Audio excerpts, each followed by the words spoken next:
Olá, tudo bem com você? Hoje nosso vídeo é com voz suave. Espero que vocês gostem também. E o que traz vocês aqui hoje? Você quer dicas de nutrição? Vamos conversar sobre o mundo nutricional então com a Nutri? Perfeito. Eu acho que hoje a gente pode conversar sobre mitos e verdades e as maiores dúvidas que eu recebo aqui no consultório. O que você acha? Pode ser? Então vamos lá. Eu acho que uma das coisas que eu mais recebo de pergunta, tanto em vídeo aqui do YouTube, quanto em Instagram, quanto no próprio consultório, que é sobre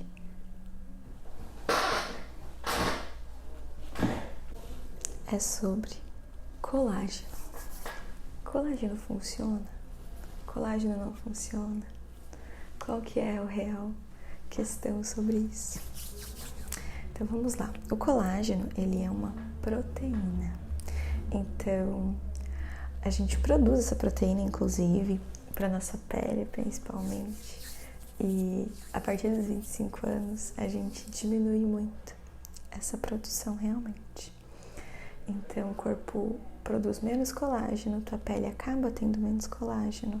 E isso leva a uma certa flacidez em alguns casos, uma facilidade em surgir mais rugas em outros também. Então seria essa questão. Quando a gente ingere o colágeno de fonte externa, então muita gente falava sobre, por exemplo, até a gelatina, né? A gelatina, ela utiliza a pele dos animais como fonte de colágeno. Ela é realmente a fonte de colágeno. Um colágeno mais inteiro, mas é uma fonte de colágeno. Quando a gente consome ele tá inteirinho. Então, o corpo vai pegar, ele vai quebrar em vários pedacinhos, que são os aminoácidos. Ele pode usar esses aminoácidos para a construção da sua pele, sim. Mas ele pode também utilizar para construir um músculo ou para construir um vaso sanguíneo, alguma outra coisa que está precisando construir no seu corpo. Então, não necessariamente você consumir o colágeno via oral, ele vai exatamente virar um colágeno na sua pele. Agora, existem alguns estudos mostrando, por exemplo, o colágeno hidrolisado, que já é ele quebradinho, já é ele em aminoácidos, ou o colágeno, peptídeos de colágeno, que é um pouco menor ainda, né?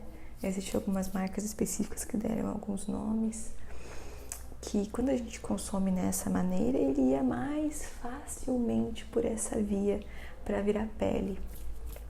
Mas também não tem nada comprovado repetidamente que isso vai virar o colágeno da sua pele.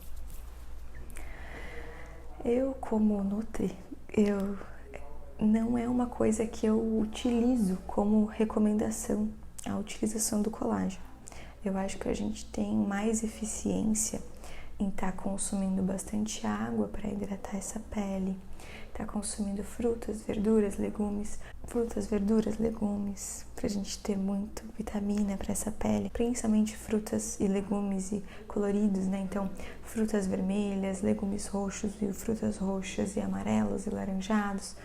Então, isso é antioxidante que ajuda a evitar a oxidação da pele, ajuda a deixar essa pele mais bonita também.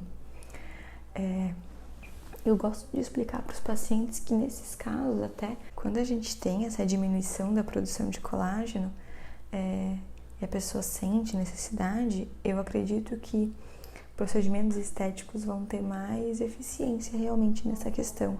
Então, existem procedimentos que estimulam a produção de colágeno no rosto. Aí vai ter um efeito melhor. Mas uma alimentação saudável sem os oxidantes, uma alimentação e vida saudável sem os oxidantes, né? Muito industrializado, muita farinha branca, muito açúcar, muito estresse, muita bebida alcoólica, cigarro. Isso é oxidante, isso vai deixando sua pele pior.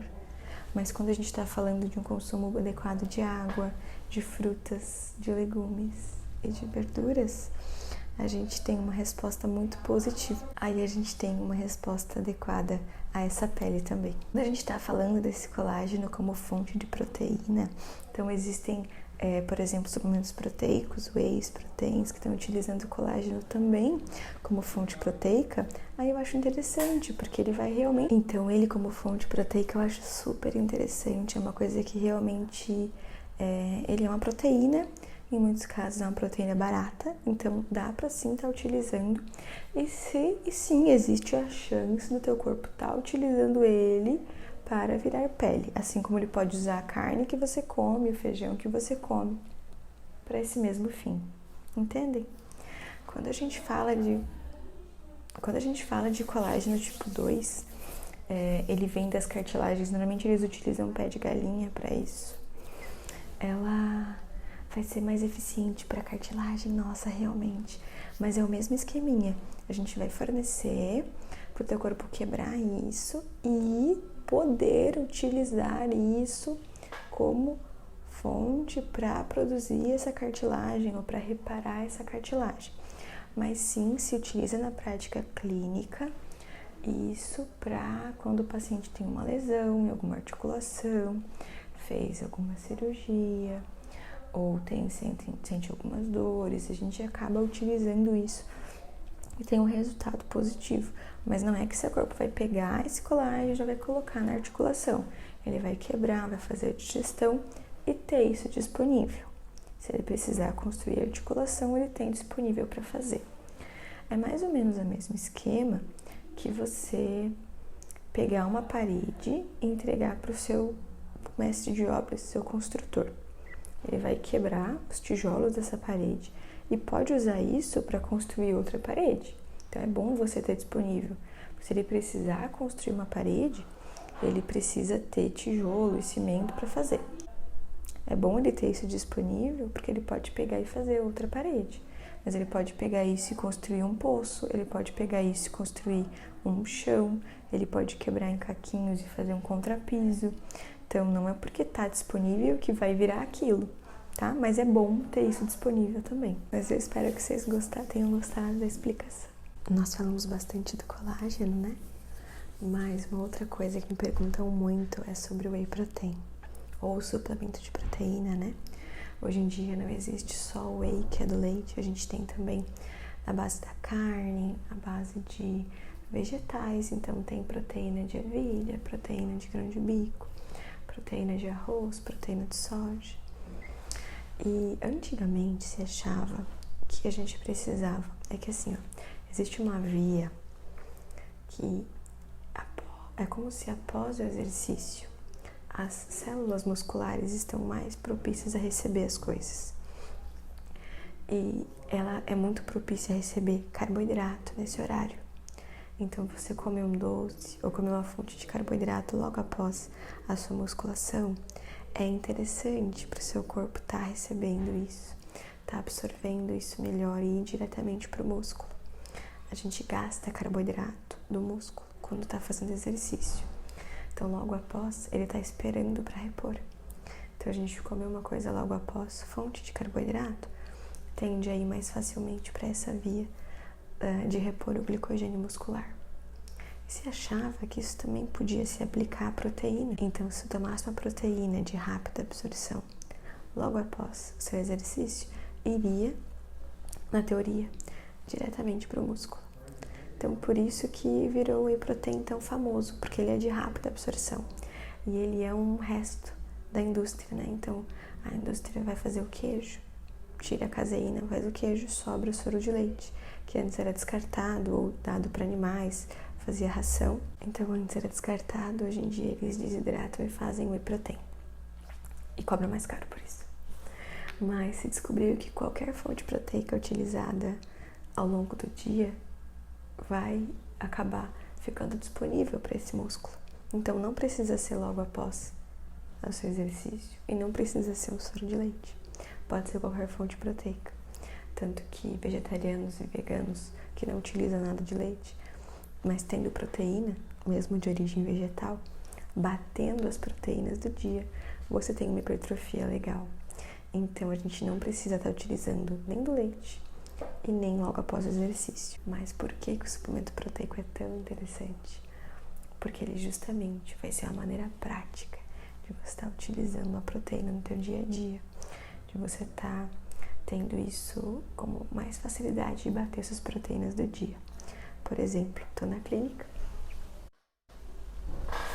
eu tenho minha proteininha aqui com proteína vegetal e água, e é o meu lanche.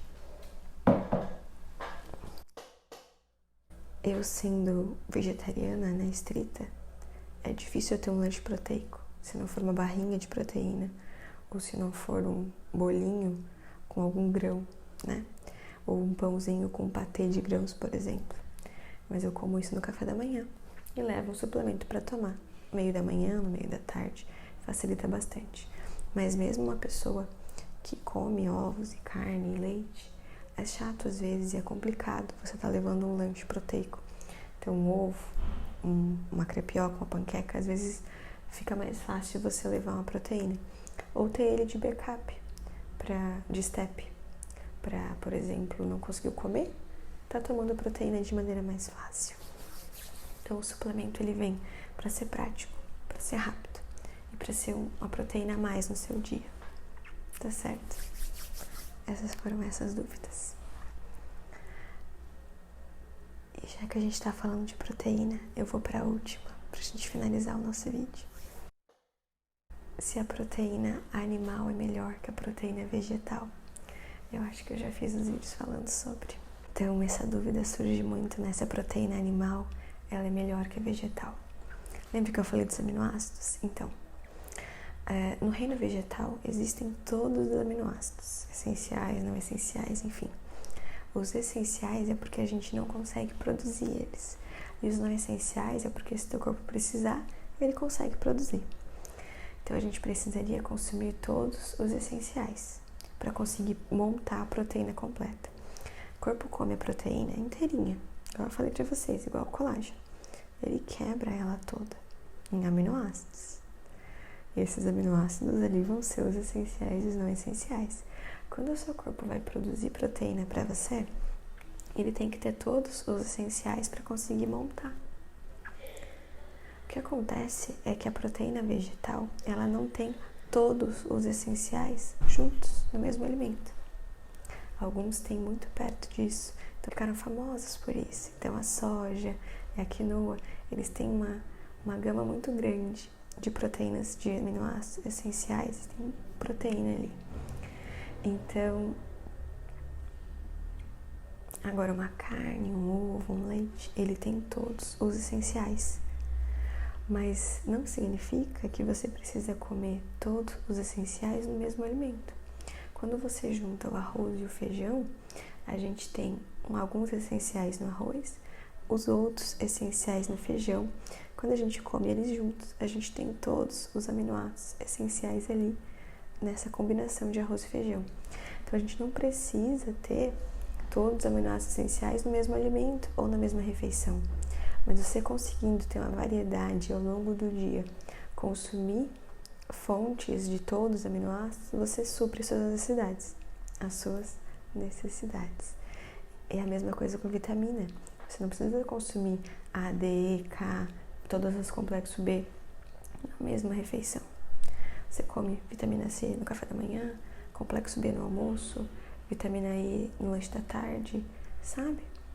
E o teu corpo vai conseguir digerir, ir estocando e organizando isso. Por isso que a gente tem que ter variedade na alimentação e nas fontes proteicas também, seja que é consumido de origem animal ou não. Eu espero que vocês tenham entendido. Espero que tenham gostado desse vídeo informativo e com voz suave. A gente se vê no próximo. Um super